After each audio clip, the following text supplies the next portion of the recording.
السلام علیکم۔ پروگرام آئینہ کے ساتھ طاہر احمد بھٹی آپ کی خدمت میں حاضر ہے۔ آج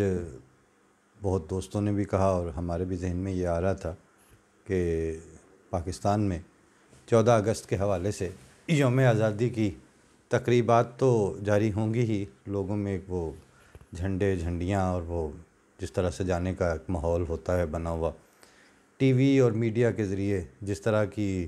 آزادی کی کیفیت پیدا کی جا سکتی ہے وہ ہر سال کی بھی جاتی ہے اور وہ اب جاری بھی ہوگی۔ تو آج ہمارے ذہن میں جب اس پروگرام کے حوالے سے بات چل رہی تھی تو خیال آیا کہ وہ تو دیکھتے ہوئے جب بچپن سے لے کے ٹی وی، پہلے جو ایک ٹی وی ہوتا تھا پی ٹی وی والا، پھر اس کے بعد کئی چینلز آ گئے، تو اس میں کامن تھا کہ جب آزادی کی تقریبات اور 14 اگست اور یہ سارا کچھ آنا ہے تو لکڑی کی بیل گاڑی بہت سال خوردہ سے اس کے پہیے اور اس میں لوٹے پھٹے لوگوں والے وہ جو قافلے اور ان قافلوں کے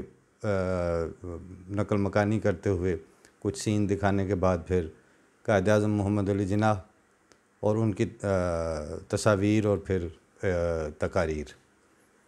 تو پھر اس کے بعد اہل دانش بیٹھ جاتے تھے اور وہ کہتے تھے کہ جی ہم نے بڑی جانیں دیں اور ایسا کیا اور بڑی قربانیوں کے بعد یہ عرض وطن اور یہ خطہ زمین ہمیں حاصل ہوا۔ اب ادھر معاشرتی علوم کے جو پیراگرافس ہیں وہ اور پھر جو کچھ یہ بتاتے تھے وہ، یہ چیزیں تو آپس میں بہت میچ کرتی ہیں، بہت عرصے سے کر رہی ہیں، لیکن لوگوں میں جو آزادی کا شعور، آزادی کا احساس اور اس حاصل شدہ آزادی کو روزمرہ زندگی میں ایکسرسائز کرنا، جس طرح آپ افسروں کو اتھارٹی دیتے ہیں تو پھر وہ اس اتھارٹی کو وقتاً فوقتاً ایکسرسائز بھی کرتے ہیں، تو اگر اس خطہ زمین کے لوگوں کو اور اس ملک کے عوام کو آزادی ملی تھی تو پھر وہ آزادی کو ایکسرسائز بھی کرتے ہوں گے اور کرنی چاہیے اور کرتے ہیں۔ اس کے کہیں نہ کہیں اشاریے پبلک لائف میں، روزمرہ کی زندگی میں دیکھنے کو ملنے چاہیے اور دکھائی دینے چاہیے۔ ہم جب بات کرتے ہیں تو مختلف حوالوں کے تعارف اور مختلف جو اینکیں لگا کے ہمیں دیکھا جاتا ہے مختلف رنگوں کی، اس کی بنیاد پر تو ظاہر ہے کہ اگر آپ نے نیلی اینک لگا کے دیکھنی ہے تو پھر ہر چیز آپ کو اسی طرح کی دکھائی دے گی، لیکن فیض احمد فیض آپ ان پہ ناز کر رہے ہیں، اگرچہ بہت دیر کے بعد آپ کو خیال آیا ان پہ ناز کرنا، جب وہ تھے تو وہ جیل میں بھی ڈالے گئے اور ان کے ساتھ جو کرنا تھا وہ بھی ہوتا رہا، جہاں جہاں سے ان کو بلیک آؤٹ کرنے کی کوشش کرنی تھی وہ بھی کر کے دیکھ لی،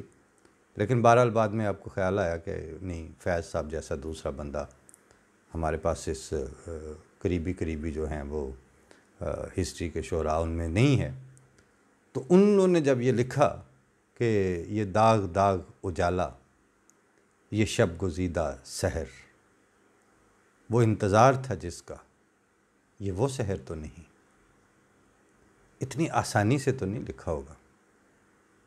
جو اہل شعر ہیں ان کو تو اقبال کا ہی کہا جاتا ہے کہ وہ کہتے ہیں کہ اچھا شعر سنو تو سمجھو کہ کوئی عیسیٰ مصلوب ہوا ہے، تو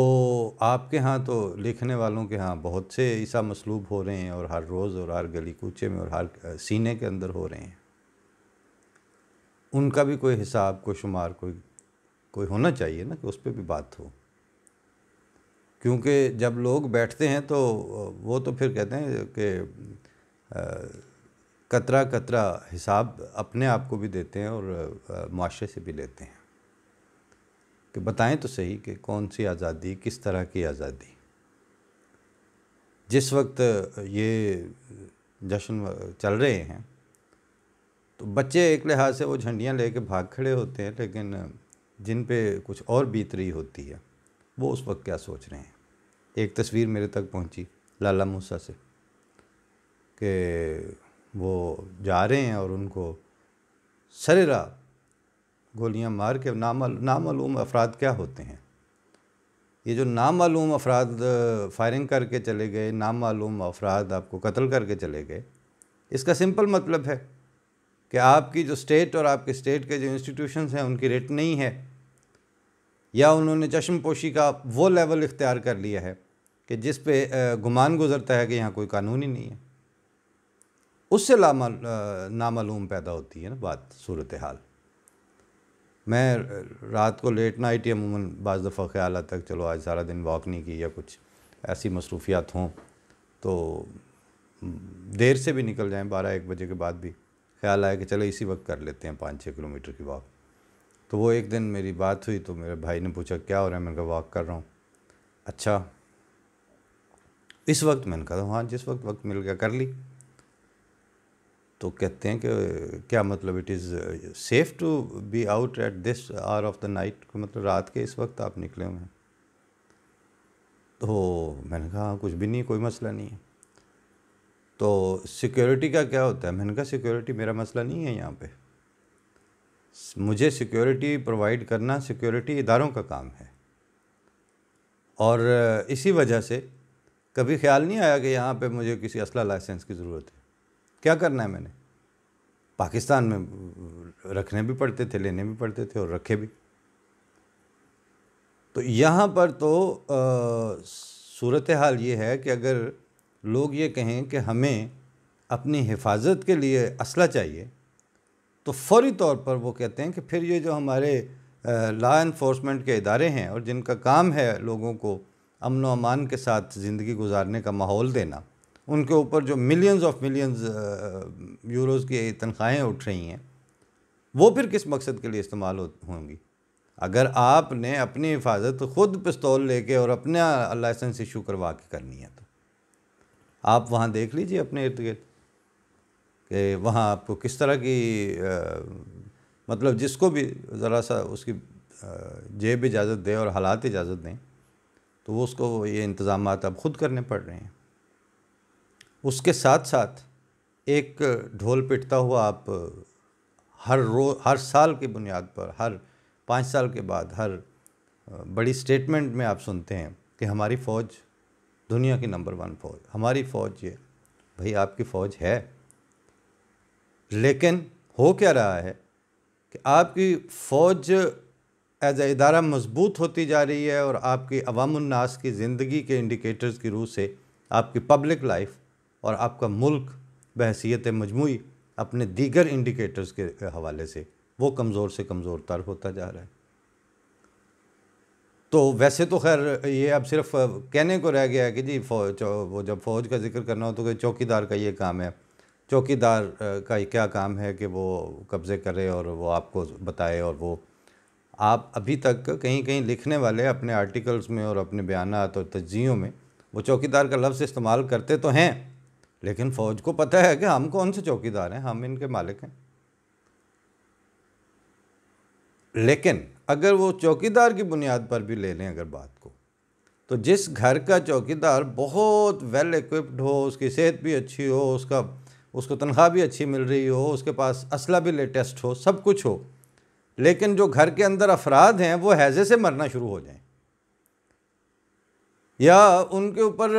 اس طرح کی وہ بیماریاں اور ان کے ایسے مسائل ہوں کہ وہ دم گھٹ کے مرنا شروع ہو جائیں، اس سے کیا فائدہ ہوگا؟ یہ جو ہے یہ ایک کامن قسم کا کمبینیشن بنانے کی ضرورت ہوتی ہے. یہ جو پلرز نام لیے جاتے ہیں کہ جی وہ عدلیہ پلر ہے، جی آپ کا، جی مقننہ آپ کا پلر ہے، جی آپ کے وہ افواج پاکستان آپ کا پلر ہیں، عوام الناس وہ بھی آپ کا پلر ہیں. یہ تو نہیں ہے کہ آپ نے ایک بہت بلند و بالا قسم کی اور بڑی ساری سہولتوں سے آراستہ و پیراستہ قسم کی محل نما عمارت کا تصور پاکستان میں کیا ہوا ہے جس کے پلر بڑے مضبوط ہیں اور اس میں رہنے والے افراد جو ہیں وہ گھٹنوں کے بل چل رہے ہیں، وہ سیدھے کھڑے نہیں ہو سکتے. یہ چیزیں بھی بیٹھ کے سوچنے والی ہیں. آزادی کا یوم آتا ہے، گزر جاتا ہے. جس دن آزادی کا یوم آیا،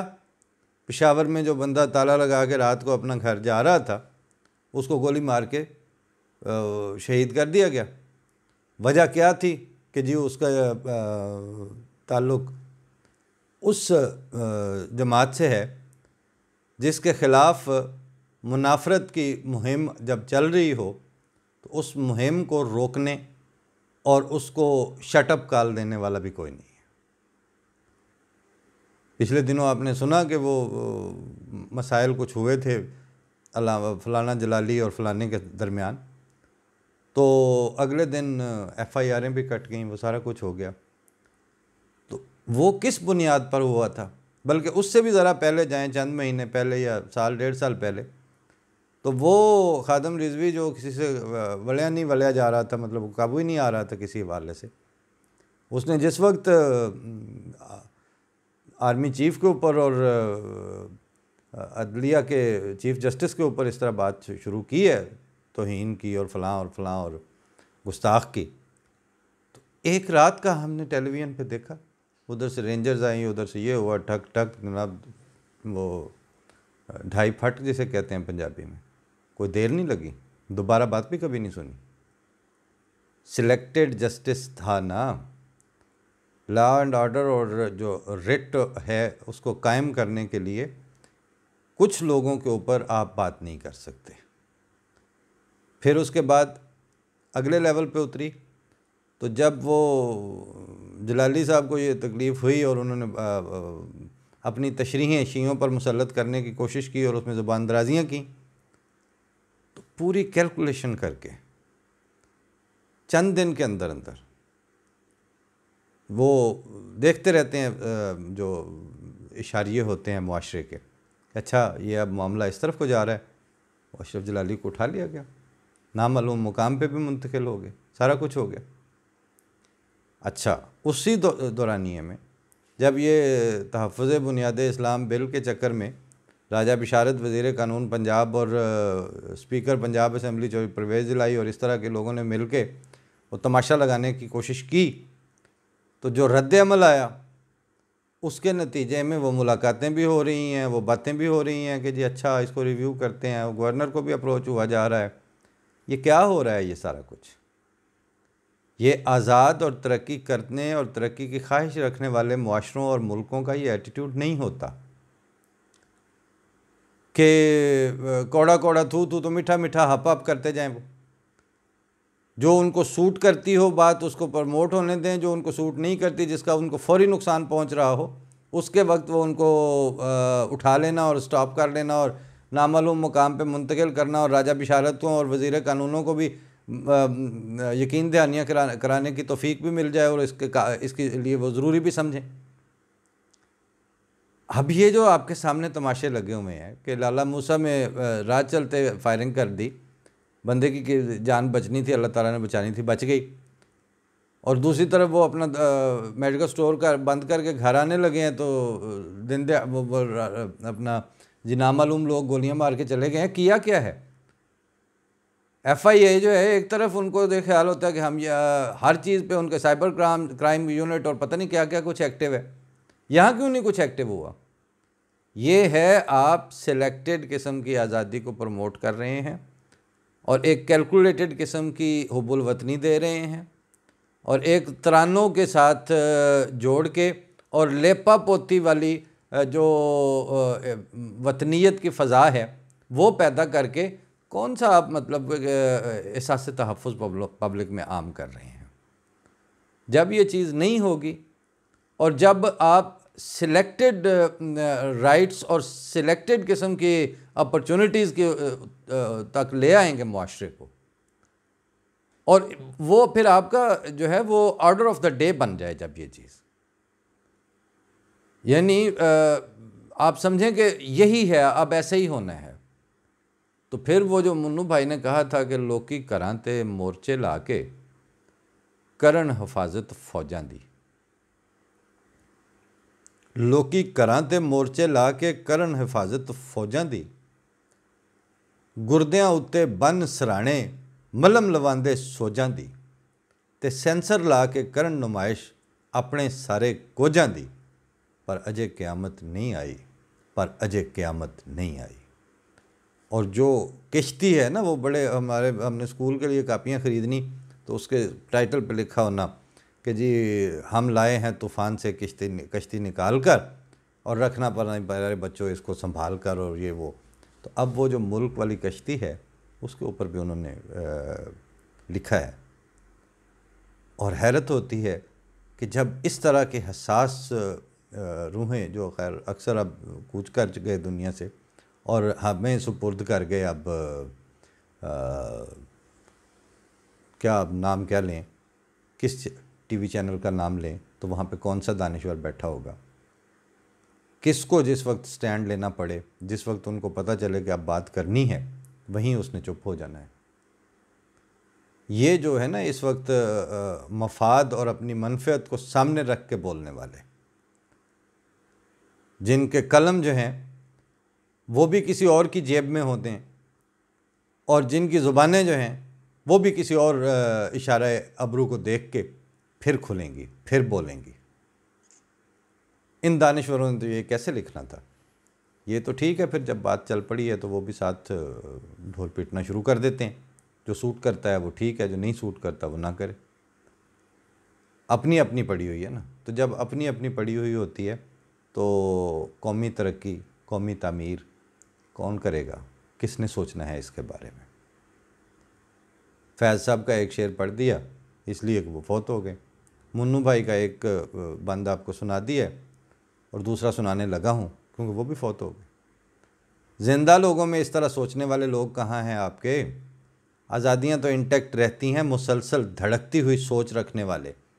مسلسل ویژولائز کر کے چیزوں کو دیکھ لینے والے، اور کھلی آنکھوں کے ساتھ اپنے شعور کی جلا بخشنے والے جو ویژن ہے اس کے ساتھ آگے بڑھنے والے، ان لوگوں سے قومیں زندہ رہتی ہیں، ان لوگوں سے ملک بنتے ہیں، ان لوگوں سے آپ کی آزادیاں جو ہیں وہ انٹیکٹ ہوتی ہیں. آپ ذرا جہاں انہوں نے اپنے لوگوں کو آزادی دے رکھی ہے اور جو آپ کہتے ہیں ووٹ کو عزت دو، ووٹ کا تقدس، یہاں ووٹر کا تقدس پہلے آ کے دیکھ جائیں نا. آپ یہاں سے آ کے پڑھ کے چلے گئے مختلف یورپ کے اور آکسفورڈ کے اور اداروں سے، اور یہاں سے آپ کو ووٹ کی عزت تو سمجھ میں آ گئی، آپ نے ووٹر کی عزت نہیں یہاں کبھی دیکھی کہ یہاں ووٹر کا کیا لیول ہے. جس دن پاکستان میں ووٹر کی عزت ہوگی، ووٹر کو ایجوکیٹ کریں گے، ووٹر کے حقوق کا خیال ہوگا، پھر آپ کو آپ کے ووٹ کی عزت کی بھیک نہیں مانگنی پڑے گی، کیونکہ پھر وہ ووٹر آپ کے لیے اٹھ کھڑا ہوگا نا. ابھی کیا ہے؟ ابھی تو ایک ہجوم کے پیچھے سے نکلیں، دوسرا ایک لیڈر جو ہے میں وہ منو بھائی کا وہ بند سنا دیتا ہوں کہ بیڑی آل دواڑے پھر دی، ریت وچ کھبے چپو دے. معذرت ہے پنجابی نظم ہے لیکن پروگرام اردو کا ہے، لیکن بہرحال آپ سمجھ رہے ہیں کہ جو کشتی ہے وہ ریت میں پھنسے ہوئے چپو کے ارد گرد گھوم رہی ہے. بیڑی آل دواڑے پھر دی، ریت وچ کھبے چپو دے. یہ منو بھائی کہہ کے فوت ہو رہے ہیں. رینڈیاں وانگوں وکدے فتوے، مولوی مال ہڑپو دے. تے پھانسی میلے وچ پٹھورے ویچن قاتل پپو دے. پر اجے قیامت نہیں آئی، پر اجے قیامت نہیں آئی. تو یہ جناب یوم آزادی کے جن کے گھر میں، جن کا 4 بچوں کا باپ جو ہے وہ کسی کا کوئی نقصان کیے بغیر، کسی کو کوئی دکھ دیے بغیر زندگی کے 60 سال رزق حلال کماتا ہوا اور ان کو کھلا کے پروان چڑھاتا ہوا اور ان کو پڑھاتا لکھاتا ہوا، وہ تالا لگا کے گھر اس لیے نہیں پہنچ سکا، اس لیے رستے میں اس کا خون بہا دیا گیا سڑک کے اوپر کہ وہ احمدی ہے. اس طرح صرف احمدی نہیں، دوسرے بھی. میں نے مطلب جب جبران ناصر بھی تو وہاں سے سما سے انٹرویو دے کے جا رہا ہوگا نا اپنے گھر اپنی کار پہ، عزت کے ساتھ ہی جا رہا تھا، وہاں سے پکڑا، نوچا، کھسوٹا، گھسیٹا، تھانے میں لاک اپ میں بند ہو رہے ہیں. اور کرنے والا آرڈر کرنے والے کون ہیں؟ جسٹس فیصل کمال صاحب، جج صاحب، یور آنرشپ، لارڈشپ. تو جب یہ حالت ہوتی ہے تو میں نے ایک نظم کا ایک بند رکھا ہوا ہے. ہمارے دوست ہیں انجلا ہمیش کراچی میں، ایک دفعہ انہوں نے یہ نظم مجھ سے سنی فون پہ، تو کہتے ہیں کہ آپ ہمت کر کے ایک دفعہ یہ پوری کی پوری سنا دیں وہاں اپنے پروگرام میں. پوری پھر کسی وقت سنا دوں گا، لیکن فی الحال صرف ایک بند میں آج سنا رہا ہوں اور اسی پہ پروگرام کا اختتام کریں گے. ایک ہم ہی نہیں چھنتے چھنتے جن کے سب حق معدوم ہوئے، رفتہ رفتہ آزادی سے سب اہل وطن محروم ہوئے، رفتہ رفتہ آزادی سے سب اہل وطن محروم ہوئے. چلتا ہے وہاں اب کاروبار پہ سکہ نوکر شاہی کا، اور کالے دھن کی فراوانی سے سب دھندے مجزوم ہوئے. آزاد کہاں وہ ملک جہاں قابض ہو سیاست پر ملا، آزاد کہاں وہ ملک جہاں قابض ہو سیاست پر ملا، جو شاہ بنے بے تاج بنے جو حاکم تھے محکوم ہوئے، اور گھر کے مالک ہی بن بیٹھے باوردی دربان وطن، اے دیس سے آنے والے بتا کس حال میں ہیں یاران وطن. تو اللہ تعالیٰ پاکستان عوام اور جو کرتا دھرتا ہیں ان سب کو حقیقی آزادی اور سچ مچ کی روشن صبح نصیب کرے، کیونکہ ہر 14 اگست کو آپس میں ٹیلی ویژن پہ بیٹھ کے جھوٹ بول دینے سے آزادی انٹیکٹ نہیں ہوگی. یہی وجہ ہے کہ ابھی تک 70-72 سالوں میں وہ جو ٹوٹی ہوئی بیل گاڑی ہوا کرتی تھی جس پہ وہ ہجرت ہوتی ہو، یا جو ٹی وی پہ آپ دیکھتے ہیں، ابھی تک ہم اس بیل گاڑی سے آگے نہیں آئے. جس دن اس طرح سچ مچ میں باتیں آپس میں بیٹھنی کرنی اور سننی سمجھنی شروع کر دیں گے نا، اور جس دن آپ اس بات کو مان جائیں گے اور آپ کو پتہ چل جائے گا کہ ہماری پہلی ترجیح امن اور برداشت ہے، اور اگلا سٹیپ ہماری معاشی طور پر خود انحصاری ہے، اور اس کے بعد انسانوں کو حقوق دینے ہیں، اس کے بعد آپ ایٹم بم بناتے پھریں اور اٹامک ایسٹس کے اوپر بوسٹنگ کرتے پھریں. لیکن نیچے یہ 3-4 قسم کی جو چیزیں بتائی ہیں یہ پیڈسٹل ہیں. ان پیڈسٹلز کے بغیر، اس پلیٹ فارم کے بغیر آپ کے پاؤں کہیں نہیں لگ سکتے. ابھی بہت خوفناک اور بہت قابل رحم تجزیہ ہے جو آنکھوں میں چبھتا ہے غور سے دیکھنے سے. اس لیے بس تھوڑا تھوڑا بتا دیا، اس سے سمجھنے والے سمجھ لیں گے استعارۂ ذات. فی امان اللہ. اللہ کے حوالے. السلام علیکم ورحمۃ اللہ.